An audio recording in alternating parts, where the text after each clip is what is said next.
Yoda naquit en l'an -896 sur une planète inconnue. Il décida de quitter cette planète avec l'un de ses amis humains. Ensemble, ils prirent un vaisseau et partirent à la découverte de la galaxie, plus précisément du noyau, pour chercher un travail. Malheureusement, lors du voyage, un astéroïde percuta la carlingue du vaisseau et les fit dériver pendant plusieurs jours dans l'espace. Alors qu'ils se préparaient à vivre leurs dernières heures, les senseurs du vaisseau détectèrent un système proche. Ils réussirent à s'y rendre et s'écrasèrent sur la planète. Sur place, ils passèrent quelques jours, puis furent découverts par un Issalrien, du nom d'Enkata del Gormo.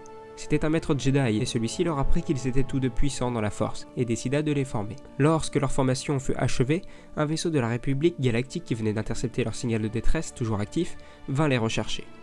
Yoda devint un maître Jedi à l'âge de 100 ans, et était également reconnu comme l'un des plus grands duellistes de l'ordre. Réputé pour sa sagesse, son sérieux et son exigence, Yoda était aussi quelqu'un qui débordait d'affection pour les jeunes élèves du Temple. Plus étonnant, c'était quelqu'un qui faisait preuve d'un grand sens de l'humour, ses blagues rendant souvent hilar les autres membres du Conseil Jedi. Du fait de sa longue vie, peu de choses étaient connues sur son passé, si ce n'étaient les faits relatés dans les holocrons du Temple. Ses nombreux exploits lui valurent cependant d'avoir une sculpture de son buste exposée au sein des archives Jedi et d'obtenir une place du membre du Conseil à vie. Le temps qu'il passa au service de la République lui permit également de former de nombreux padawans comme Ki-Adi-Mundi ou bien encore Mace Windu. Celui-ci fut d'ailleurs son dernier apprenti, Yoda préférant ensuite apprendre les bases des arts Jedi aux divers groupes d'élèves du Temple, comme le clan de l'ours. En 200 avant la bataille de Yavin, Yoda et d'autres maîtres de l'époque observèrent que la force devenait plus sombre et incertaine. Les membres du conseil, dont Yoda, se plongèrent dans de profondes méditations et conclurent que le pouvoir obscur de la force grandissait de plus en plus.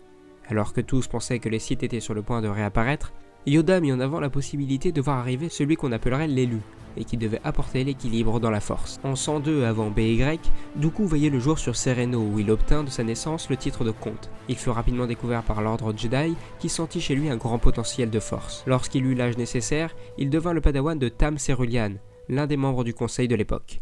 Bien qu'il ne fût pas son apprenti, Yoda occupa néanmoins une place particulière dans la vie du jeune Dooku, puisqu'il était pour lui une sorte de confident. Yoda observait l'évolution de Dooku avec un grand intérêt. Il travailla avec lui le combat au sabre, et au fil du temps, Dooku devint l'un des meilleurs duellistes, au même titre que Mace Windu.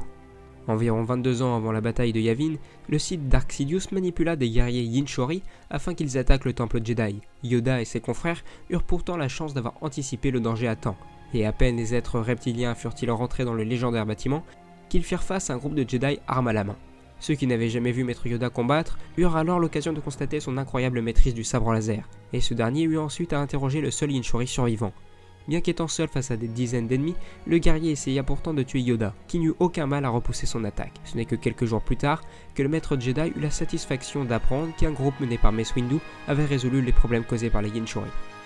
Quelques mois plus tard, après avoir décidé en accord avec le reste du conseil de soutenir secrètement un chancelier Valorum accablé par les rumeurs de corruption, Yoda vit le retour prématuré du maître Qui-Gon Jinn et de son apprenti Obi-Wan Kenobi, ces derniers étant alors accompagnés d'un jeune garçon.